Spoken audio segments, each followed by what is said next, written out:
Merci beaucoup, messieurs les modérateurs et les organisateurs de m'avoir invité. Alors, je précise, c'est technique et astuces, donc vous n'aurez aucune diapositive sur les données cliniques, mais ça sera orienté plutôt vers la pratique. Voici mes quelques conflits d'intérêts, notamment avec cette présentation. Je suis consultant chez Abiomed et chez Medtronic qui travaillent sur l'assistance cardiaque. Alors d'abord, première question, quelle assistance percutanée? On a tous été élevés avec une contribution dans la salle et des contributions que l'on posait très régulièrement pour les soi-disant angioplasties à risque ou surtout pour le choc cardiogénique. Et quel fut le choc que l'on a eu lorsque a été publié en 2012 l'étude d'Olgertil montrant qu'il n'y avait absolument aucune différence entre les patients qui étaient traités médicalement et ceux qui recevaient une contribution pour un choc cardiogénique. Donc ça a été la fin de la contribution et personnellement je n'ai pas posé de contribution sur un choc cardiogénique depuis la publication de cette étude. Alors qu'est-ce qu'on a comme autre possibilité? Je ne vous parlerai pas de l'ECMO qui est la méthode la plus utilisée actuellement en France pour le choc cardiogénique, tout en sachant qu'il n'y a aucune étude randomisée qui permette de prouver l'efficacité de cette technique. Il y en a une qui va démarrer, un PHRC dans quelques mois, mais je vous parlerai de l'Impella, qui est une méthode qui est relativement connue aux États-Unis et en Amérique du Nord et qui est peu connue en France et qui est donc, à mon avis, une alternative possible à la contre-pulsion dans le choc cardiogénique. Alors, qu'est-ce qu'il existe? Comme il existe deux systèmes, il existe l'Impella 2,5. Le principe, c'est simplement une turbine qui va aspirer le sang dans le ventricule gauche et l'éjecter au niveau de l'aorte. Le premier système, qui est l'Impella 2,5, utilise des désilés de 13F et l'Impella CP, qui peut délivrer jusqu'à 4 litres de débit cardiaque, utilise des désilés de 14 Reg. C'est un système qui est véritablement plug and play, comme vous allez voir dans ma présentation. On pose l'Impella et ensuite on la raccorde à une console et le tout prend à peu près 10 minutes à un quart d'heure avec un système relativement automatique. Est-ce qu'il y a des complications? Et ça, c'est vrai que c'est un gros débat en France. Si vous écoutez les gens qui vous vendent la machine, notamment aux États-Unis, vraiment, il n'y a absolument aucune complication. Et en fait, comme d'habitude en angioplastie coronaire, il faut savoir prévenir les complications qui sont notamment vasculaires, d'hémolyse et les déplacements qui vont ennuyer les infirmières la nuit lors de la surveillance. La ponction fémorale, donc il va falloir se rappeler où est l'artère fémorale, faite soit sous échographie pour certains.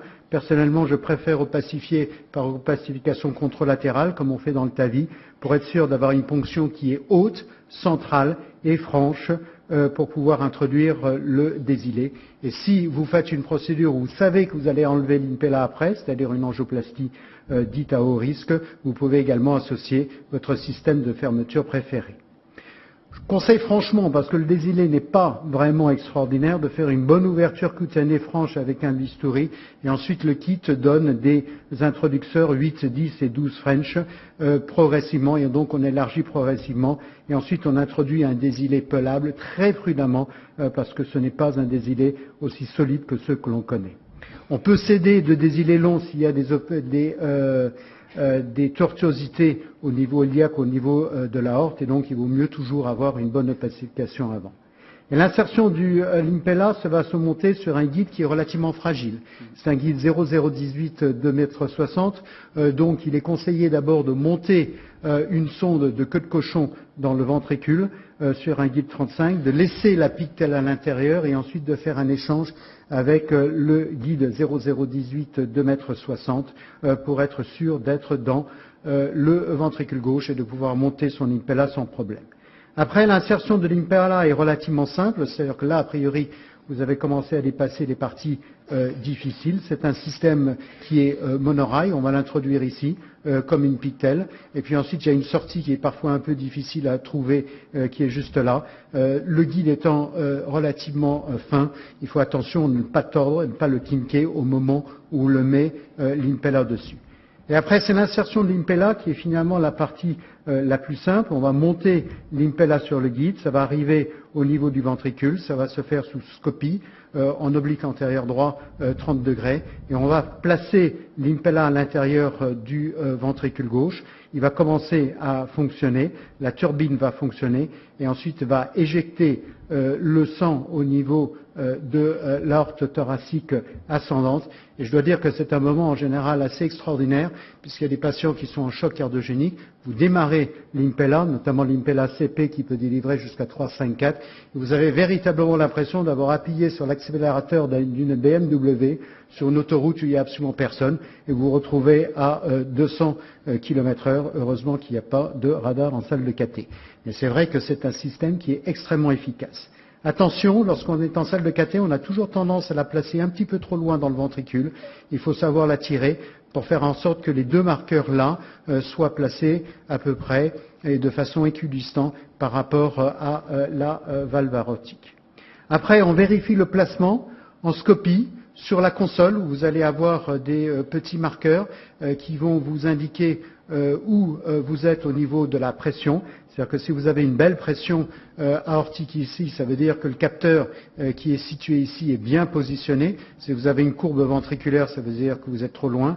Et puis vous avez ici une impédance, ou plutôt le courant moteur qui va vous indiquer si vous êtes bien placé ou pas, si le courant est en train de tourner trop rapidement, et si ça chauffe, si j'ose dire, si ça tourne trop rapidement, ça veut dire que votre appareil est coincé contre une paroi, il faut la tirer.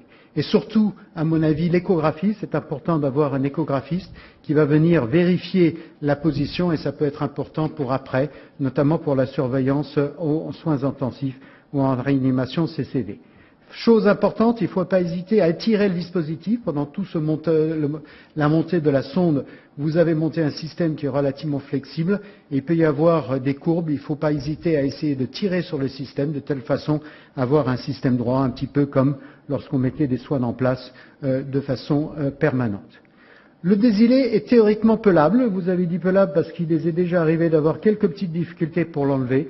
Comme une soigne, il faut le retirer en faisant un point fixe sur l'impella, peler le désilé en le retirant entièrement. Il faut enlever la petite valve qui est là, qui est parfois un petit peu difficile, et puis ensuite mettre un petit introducteur qui est sur le système pour pouvoir le protéger, et surtout, bien attacher l'impella, bien marquer la longueur, exactement comme on faisait avec les soignes, pour savoir exactement où vous étiez en salle de cathé et pour donner une position aux personnes qui vont le surveiller.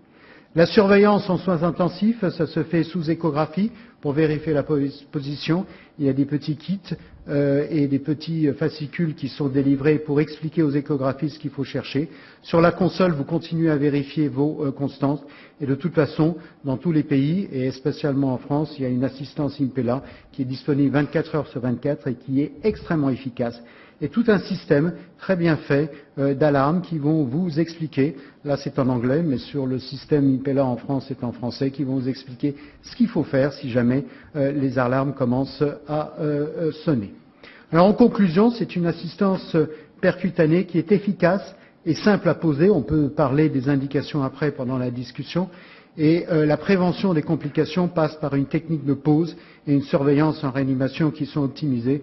Et de toute façon, si ça ne marche pas et si vous avez des problèmes, de toute façon c'est très simple, c'est comme tous les dispositifs, vous prenez ce gros bouquin qui est dans la boîte, qui est écrit en japonais, en allemand, en finlandais, et puis vous le lisez pour essayer de trouver la solution. Merci beaucoup.